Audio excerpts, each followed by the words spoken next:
everyone, welcome to AMC Movie Talk for movie fans. I'm your host, Ashley Mova, and this is the daily show where we give you all of the latest news from the world of movies, plus a little bit of insight into what it all means. Leading off the show today is AMC Movie News production manager, Dennis Zen. Hello, everyone, and welcome to a brand new episode of AMC Movie Talk. Thanks for joining us. I think we were having a discussion about how uplifting we feel about seeing Gone Girl last night. And also here, writer-director John Schnepp. Yeah, it's a very uplifting and morally fulfilling film. You're going to come away smiling. Go see it. And also here, AMC's very own Alicia Malone. And I definitely want to get married after seeing Gone Girl. Never. Two highly anticipated films, Annabelle and Gone Girl, open this weekend, and both have gotten off to a good start last night, with Annabelle taking in $2.1 million and Gone Girl with $1.2 million in their Thursday night debuts. Both movies are tracking to do more than $25 million each this weekend. Dennis, what do you think of these numbers? I think the numbers are both good for both of the movies. However, they're a bit deceiving because you look at it and you're like, wow, Annabelle crushed Gone Girl. But you have to remember, it's a Thursday night debut. You're going to have Annabelle skews more towards the younger audience. They're more willing to show up at late night on Thursday. Maybe some of them don't have to work the next day. So you're going to have bigger numbers there and then a drop off through the weekend and from the weeks to come. And you'll see Gone Girl, which is, an R-rated adult drama. I think this movie is going to have a lot of legs and it's going to carry on. It's not going to have a huge debut, let's say, this weekend, but I think through the weeks it's going to keep going and going. Schnepp, what do you think? It's weird how Annabelle crushed Gone Girl. That's all I keep thinking. Man, it just doubled the money. Yeah, definitely. I mean, Annabelle's definitely a midnight movie. It's going to do really well tomorrow night, or today, like at midnight tonight as well. And Gone Girl will, I think, probably be the #1 box office because of Saturday and Sunday. So. Yeah. And I think Gone Girl will have a lot of good buzz. Alicia, what do you think? I think it'll have a good buzz, and I agree with you that it'll probably build because as word of mouth gets out there about how incredible Gone Girl is, I think more and more people will go to watch it. It's got the big stars as well. Ben Affleck is a huge name, and I think people who are intrigued about him as Batman will go and see it. But horror films seem to do so well, and especially The Conjuring, that did such great box office. So if people know that Annabelle is connected to The Conjuring, then they might go see it. I'm interested to see who ends up on top after this weekend. I'm hoping for Gone Girl, but I have a feeling it could be Annabelle. I think it's Annabelle. I think Annabelle will squeak out a victory Creepy this dolls. weekend. Yeah. But I think Scary. overall, through let's say the next few weeks, I think Gone Girl will eventually Catch up. surpass it. All right, what's next? Looks like Leonardo DiCaprio has pulled out of talks to play Steve Jobs in the Aaron Sorkin-penned biopic that is being directed by Danny Boyle. According to reports, the short list of actors that are currently pursuing to play Jobs include Christian Bale, Matt Damon, Ben Affleck, and Bradley Cooper. Alicia, what do you think of the news of DiCaprio removing himself from talks, and who would you want to play Steve Jobs?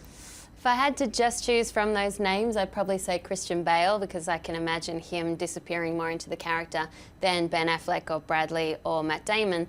But I don't really want to see any of these big names. I want someone different. Ashton Kutcher, I mean, that film was terrible, but he looked a lot like Steve Jobs. I was looking forward to seeing Leonardo DiCaprio as Steve Jobs because he plays people, like we've seen him play Howard Hughes before. He plays these kind of manic, obsessed people really well. And I want to see Leo with Aaron Sorkin's style of dialogue, which is so precise. I'd love to see him do that. And I'm intrigued about this project in general, having Aaron Sorkin with Danny Boyle, and Danny Boyle's style is more frenetic. So if I had to choose one of them, I don't know, Christian Bale, what do you think?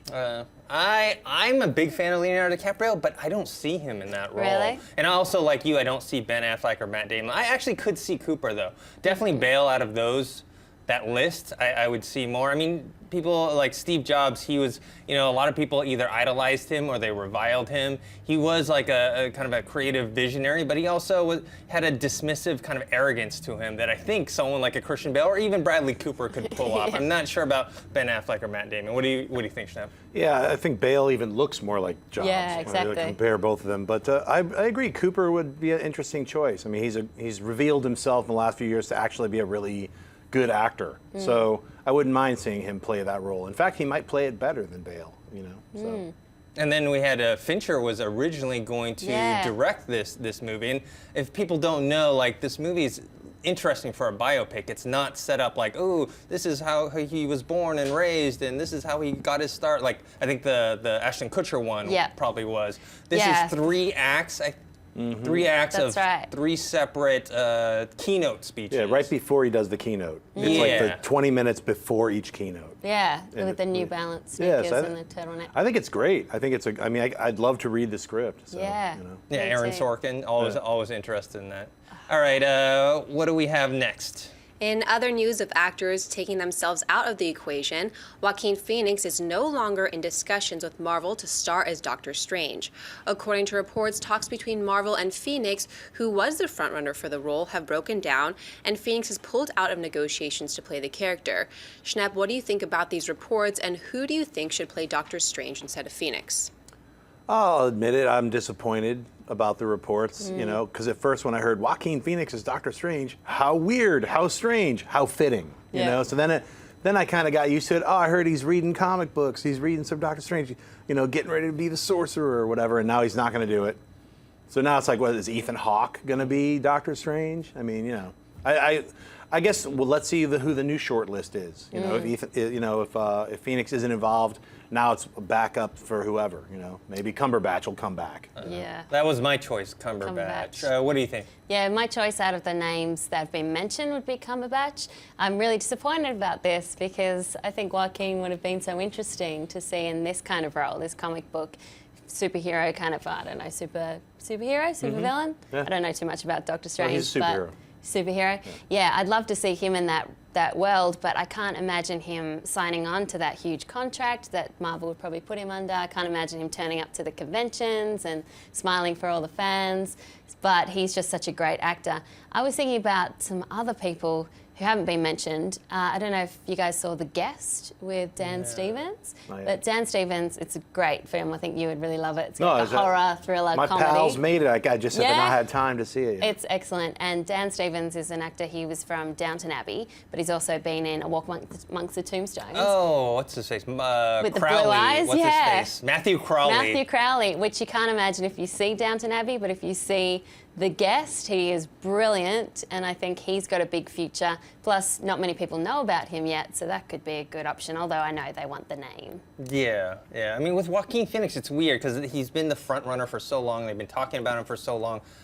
But I almost got the feeling that deep down, he knew he never was going to do it. Yeah. Like, he just liked the idea of flirting with it and talking, but I couldn't see him signing on for multiple, and Marvel signs you up for multiple picture deals because they need you to be, you don't do just your solo film, you got to be in Avengers, you got to be in whatever spin-offs, cameos, and other things, and like you said, he would have to go to like Comic-Con and all this other press that he probably doesn't really want to do. Yep. All right, guys, so that's it for the main topics. Now, up next, we have our buy or sell segments. Ashley, what do we got? The first trailer for Clint Eastwood's new film, American Sniper, has been released. The movie is based on the autobiography of Navy SEAL Chris Kyle, the most lethal sniper in U.S. military history, and it stars Bradley Cooper as Kyle. Cooper also is a producer on the film and stars alongside Sienna Miller, Kyle Gallner, and Luke Grimes. American Sniper opens on January 16, 2015 in AMC theaters everywhere. Dennis, buy or sell this trailer? I buy it. Even though a lot of people haven't really liked Clint Eastwood's recent work lately, I'm going to give him the benefit of the doubt. And I actually like this trailer because it's different from what you've normally seen for movies like this. And it's very tension-filled. And, it sets up that moral dilemma of, killing to potentially save lives, even killing women and children. And even if you know that you are saving lives, you still have to reconcile that. And you have to live with that. And I think that's what this trailer does so well. Schnepp, what do you think?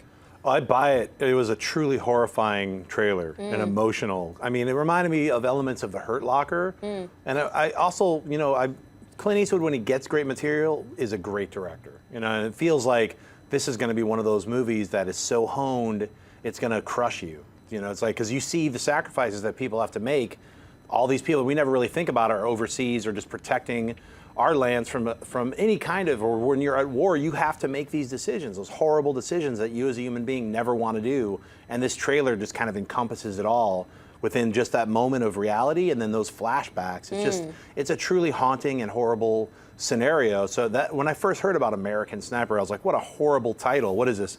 You know, it's a bunch of dudes like, yeah, let's go kill him. Yeah. I guess I don't know what was in my mind because it was like, oh yeah, Clint Eastwood and Bradley Cooper are attached. After seeing this trailer, I'm really looking forward to seeing the film. So. Yeah. Alicia, buy or sell it? Buy it. This is a great trailer. I like how it is almost a clip, but then, as you said, Schnepp, it has the flashbacks, and the flashbacks between him as a father, the sniper as a father, and then having to make the decision to possibly kill a child at the same time. Oh, such a moral dilemma, and the tension is unbelievable. So now it wasn't really on my radar apart from, oh, it's Clint Eastwood. I'll always go and see a Clint Eastwood film. But now I'm really excited about this one, and Bradley Cooper, he has been impressing lately. I think he's been doing a great job. So it's great that he produced this as well. Yeah. So we get this material out there.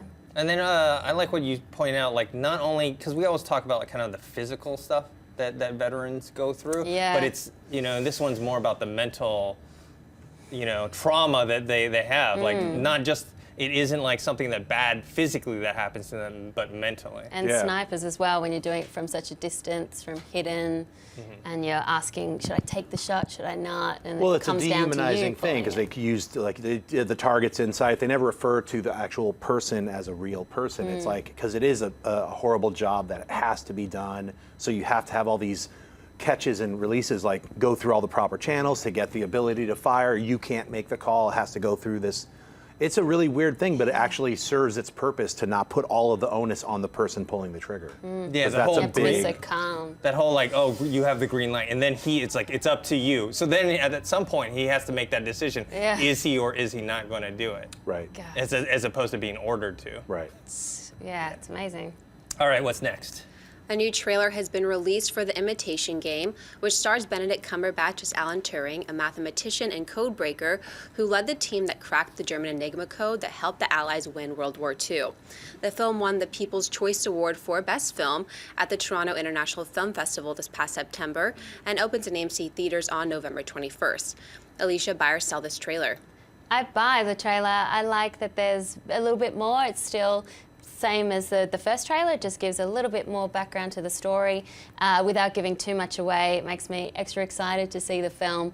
I like how they compare the enigma of the code with the enigma of the man, of Alan Turing, who had to have all these secrets. Keira Knightley looks great in it too, but Benedict Cumberbatch, I think it's all going to be about him. You see a quote in the trailer saying the best performance from Benedict. I think that's the Oscar campaign starting for him, and I think he will be nominated for this role just on surface value, but I cannot wait to see this. So great trailer. I'm gonna buy it as well. I don't think I saw the first one. Maybe it came out while I was gone. But Yeah. I'm a fan of Benedict Cumberbatch. I mean, he plays that eccentric, but Tortured genius. but brilliant, really well. And you know, there's a lot of buzz from TIFF because it won the People's Choice Award, and I'm really looking forward to it. And yeah, the cast. They also have a nice side cast of all these, the kind of British cast that you've seen before. You got Keira Knightley. You have Tywin Lannister, Charles Dance in it, Matthew Good from Watchmen, and I forgot his name, Alan Leach from Downton Abbey as well. Oh, yep, not yep. Dan Stevens, but he plays what was that? The chauffeur from Yep. Downton Abbey. Buy or sell the trailer, Schnepp. I'm going to buy it. You know, to me, it was really interesting to see that machine that they built. It made me intrigued. Like, is that really what it looked like? Because that is some crazy, really mentally amazing technology that he put together to code break. You know, because code breaking itself is just like a horrible thing that like anybody would break their brain. So that's why eventually it was like all the humans are failing, computer versus computer. But then yet you have to build a computer that can be like this letter, then you know, like how many, what's the code that they use, because they obviously are using something that they have to figure out. So I mean, yeah, just that alone made me really interested. And of course, Cumberbatch looks like he's gonna walk away with some kind of an award. I don't know what, but it looks very fun, you know. Definitely. All right, what's next? According to The Hollywood Reporter, Dwayne "The Rock" Johnson has been loosely attached to star in a movie version of the popular 90s television show Baywatch. Yes, you heard that right, Baywatch. The same one that starred Hasselhoff and Pamela Anderson, where the Miller's writers, Sean Anders and John Morris, are set to direct. Schnepp, buy or sell Dwayne "The Rock" Johnson starring in a Baywatch movie? Man. I'll buy it if it's Baywatch Nights. fighting demons and stuff at night. I don't know, man. That's such a weird one for me. Strange. I'm gonna half-assed buy it just because it's The Rock. You know, it's like if they're gonna make a Baywatch movie, why not chuck in? He's the first one cast. What are the rest of the casting decisions gonna be? And Pauly Shore, as you know, is like. I fear it a little bit, to be honest with you. That's why I'm halfway buying and selling it, because it could be the return of The Rock and the fairy godfather, whatever that weird thing was. That he was in. You know, it's like you don't want him to make a bad choice, and it feels like, without knowing anything about the script or like who, it's like, I don't know. As silly as it sounds, I'm actually going to buy it. Really? Because I think the direction, and I'm just speculating here, the direction they're going to take is like a more 21 Jump Street type thing, where it's kind of self-referential, satirical, and that it's going to hopefully be R-rated, and maybe get some cameos by Hasselhoff and Pamela Anderson, and just kind of make fun of itself. If it does that, then I'm buying. Especially they got the We're the Millers writers, which was kind of like I think a R-rated raunchy kind of comedy. And I like We're the Millers, so I change my half-ass buy to a full buy if it's what you're talking about. If it's like that, if it's a comedy. Well, I'm selling. I just can't imagine this joke being sustained for that long. Like, there's only so many slow motion running you can do before you're like, yeah, whatever. I mean, it'd be interesting to see what kind of story they come up with, and as you said, what other cast they have. But why Baywatch? Why not? Because it's a well-known name, and the 90s are in now, so. They're like 21 Jump Street worked. Let's see what else we got. Hey, slow motion, that takes up twice as much time, so it could only be a 45-minute movie. So. He will look good in the red shorts, though.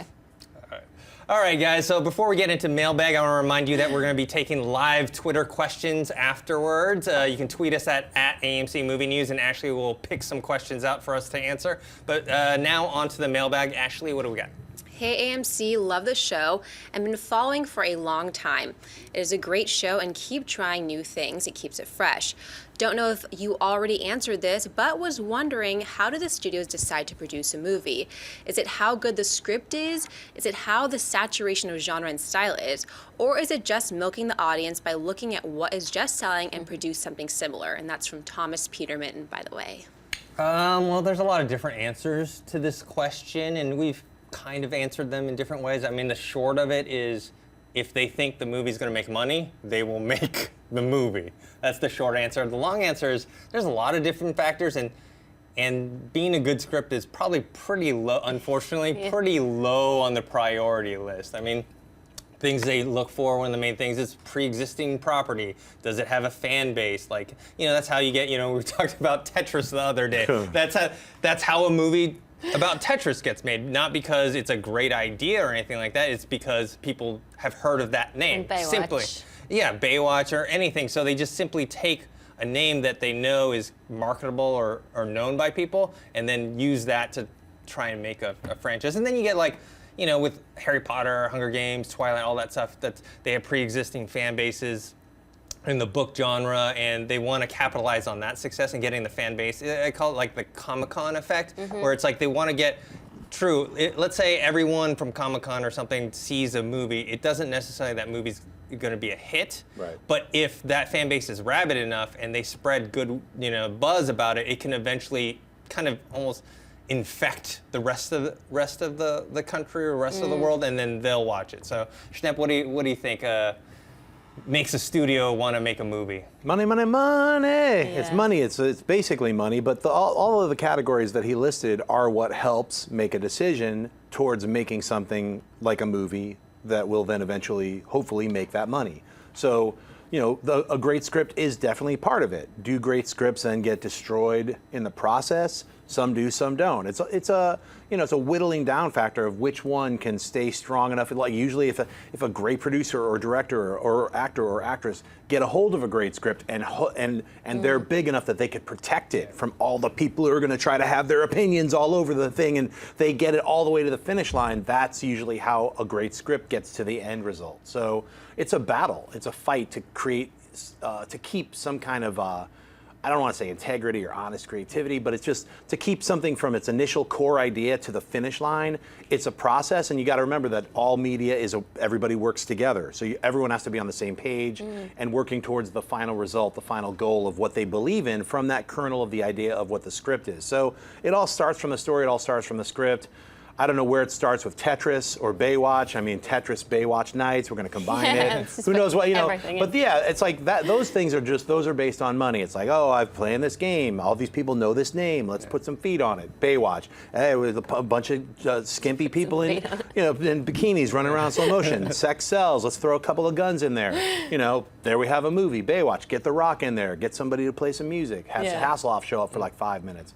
You know, there's a formula to those types of things. And you're right, with a 21 Jump Street flavor added to Baywatch, that could just be incredibly fun, you know? Who knows? They're like, no, we're really going serious with it. I don't know. Yeah. You know what I mean? You don't know until it comes out. So there's all those different things. And of course, you have the tried and true, how many times has it been remade?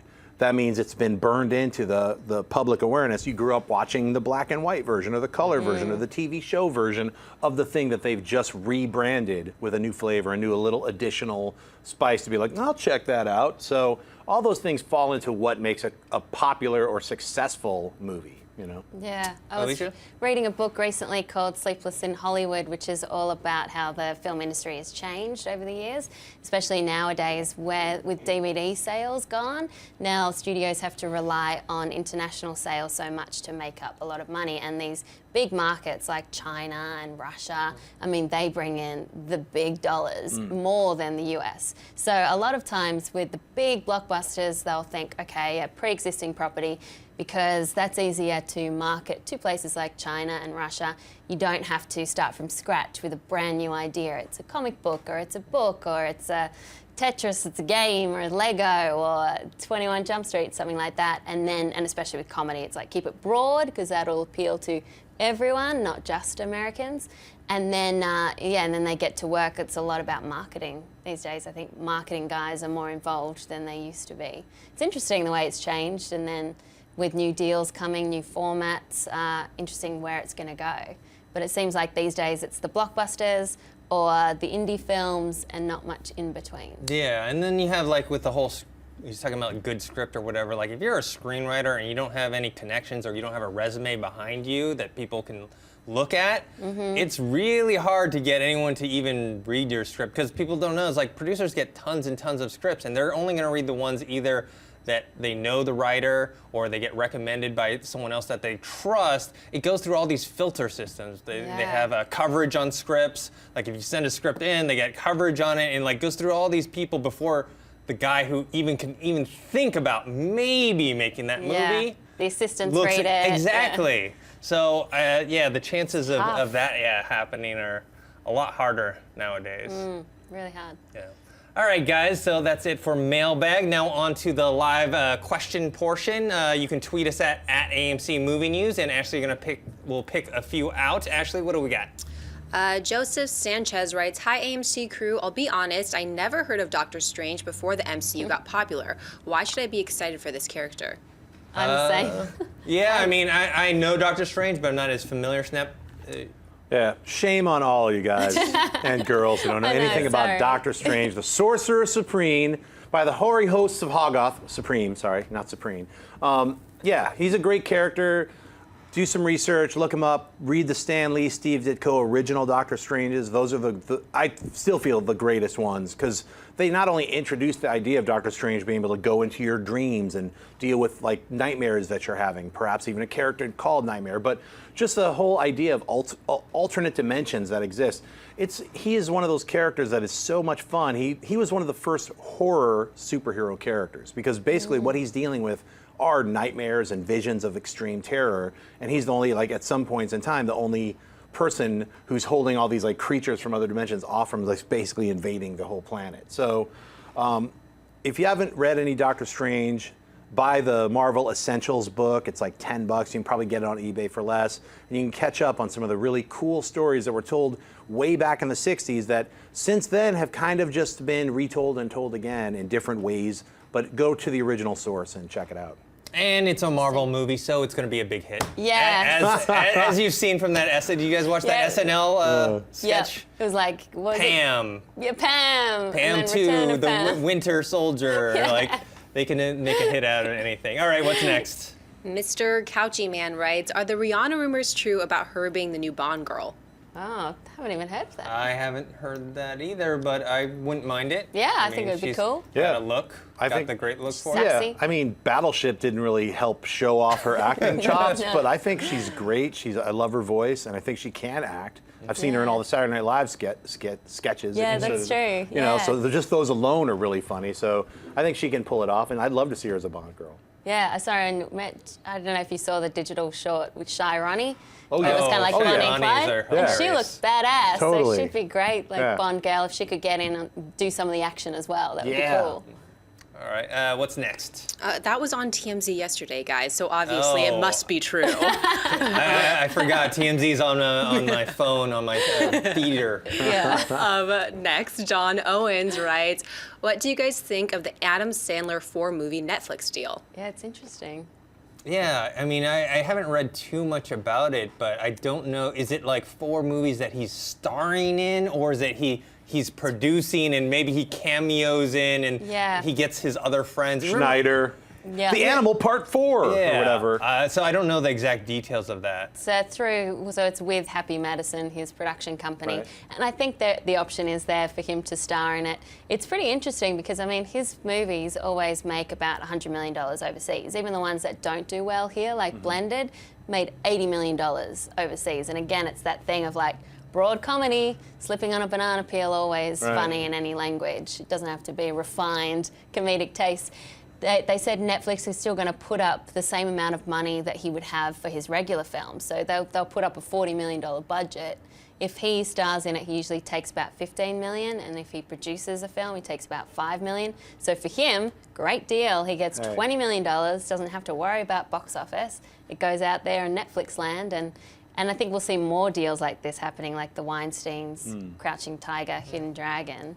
Well, sequel. hopefully they're good films. I mean, he's put a lot of work in. He's had a very long career, and he's had a lot of very funny films that he's been Yeah. involved in. So, maybe, the last couple have not really done it for people like us in America here or whatever. But, give him a chance. Maybe he's like, now finally I get to make my masterpieces Yeah. on Netflix. So do it, Sandler. I just love him in Punch Drunk Love. Yeah, He no, was he's a so great performer. Yeah, He's a great I actor. don't think he's Children gonna as be. well? I don't think he's gonna be doing any PTA? punch drunk love Damn type it. of stuff. Come on, Dennis, why not? Come on, he's a smart businessman though, always been.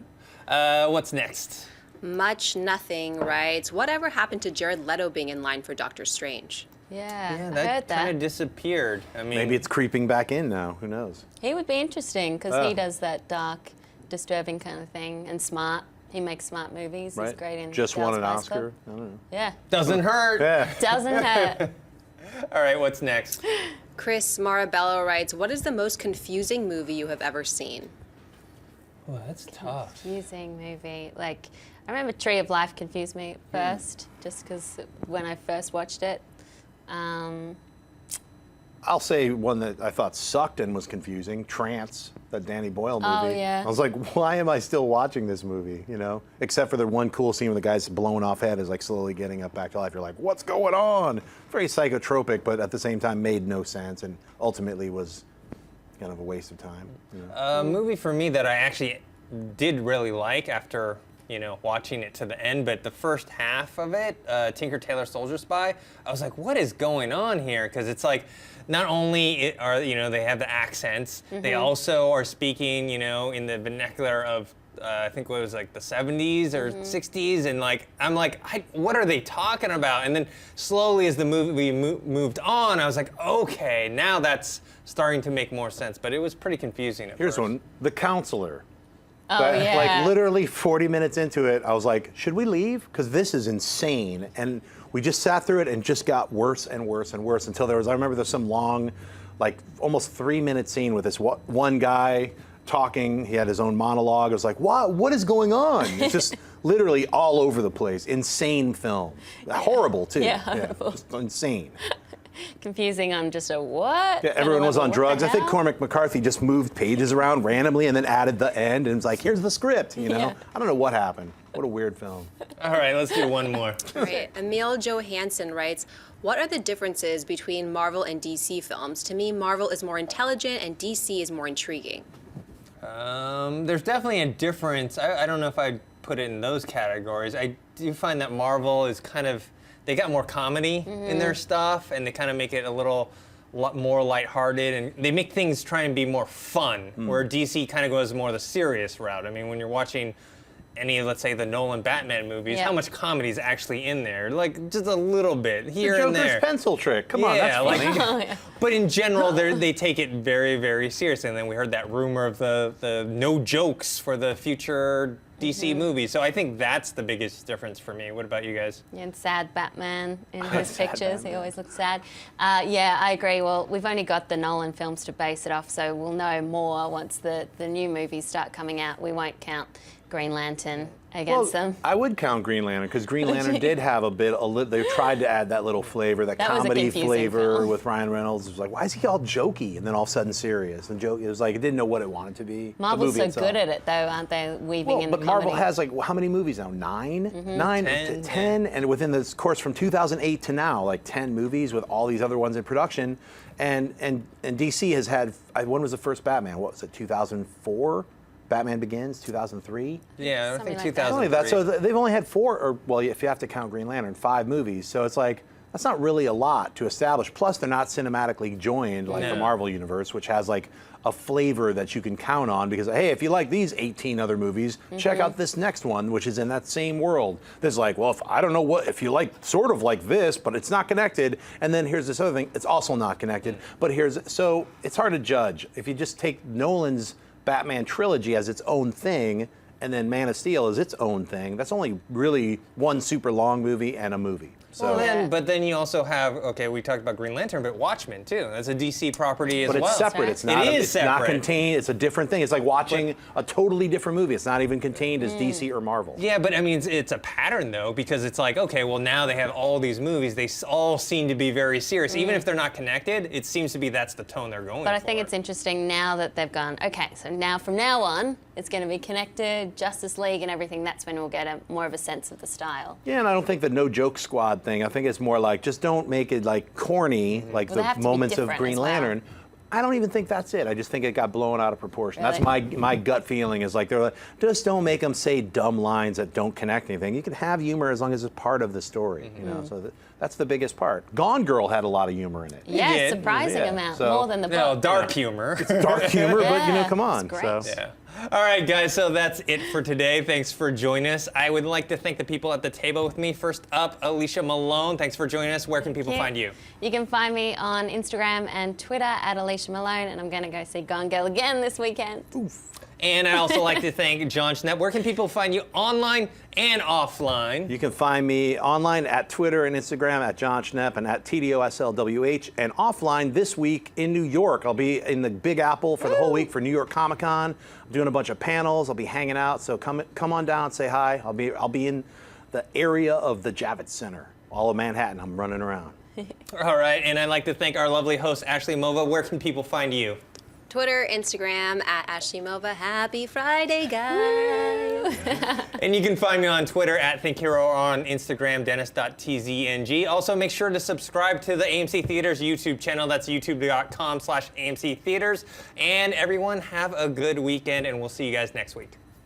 Hey everyone, if you liked this video, click that thumbs up button and make sure to subscribe to our AMC Movie News YouTube channel. It's free and helps you stay up to date with all the latest movie news, as well as our daily AMC Movie Talk show.